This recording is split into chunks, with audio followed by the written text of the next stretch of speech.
واحدة بتقولي ركبت توك توك في مشوار ب15 جنيه. قلت له تاخد كام؟ قال لي اخد 20 جنيه. يمين شمال قال لي 20 جنيه.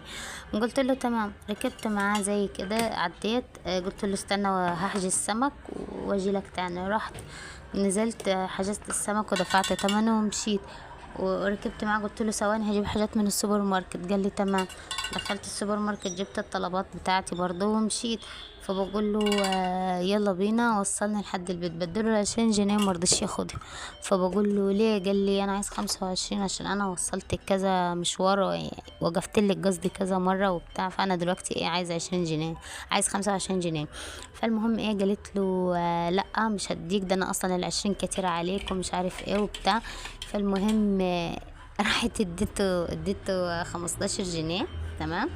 قلت له خلاص هو ده اللي عندي، يلا تاخد 15 جنيه زيك زي غيرك كمان، مش 20 اللي احنا اتفقنا عليها. قال لي خلاص ماشي. وخد ال20 خد ال15 جنيه يا جماعة ومشي. بتقول ان هي بعد كده راحت عشان تجيب السمك، وراح السمك قال لها بتاع السمك قال لها التوك توك جاء اخد لك السمك من بدري ومشي. ايه دلوقتي يا جماعة بتقولكم مين فيهم اللي غلطان؟ هي اللي غلطانة هي اللي غلطانة ولا هو اللي غلطان؟ هي اللي غلطانة طبعا 100%، لان طالما هم اتفقوا على سعر خلاص يبقى هو ده اللي هيمشي يعني. خلاص هو عامة يا جماعة البوست ده بوست على الفيس يعني، انا شفته كتير خالص يعني.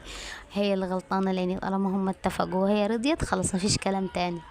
تمام. جه هو مثلا قالها لا 25 عشان انا وقفت لك كذا مره، فهو فعلا هو وقف لها كذا مره، فمن حقه ياخد زياده عن اللي هم متفقين عليه. وهو طبعا برضه غلطان لان هو اخد حاجه مش حقه واكتر من حقه بكتير، وده طبعا برضه حرام عليه.